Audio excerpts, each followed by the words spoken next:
Самұрық-қазына акционерлік қоғамы тобындағы компаниялардың еңбек ұжымдары тиімділік түсінігін әркелкі қабылдайды. Екінші жыл қатарынан зерттеу жүргізген әлеуметтік серіктестік орталығының сарапшылары осындай түйін жасады. Биыл сауалнама 38 мың жұмысшыны немесе самұрық-қазына тобындағы әрбір 9-шы қызметкерді қамтыған. Нәтижесінде әр кәсіпорынның әлеуметтік тұрақтылық картасы жасалды. Карта социальной стабильности. Әлеуметтік тұрақтылық картасы әрбір басшы мен белсенді қызметкерлердің басты жұмыс құжатына айналуы керек деп ойлаймын.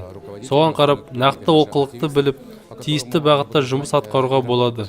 Осы карта еңбек ұжымдағы көңіл күйді, негізгі проблемалық тұстарды көрсетіп тұрады.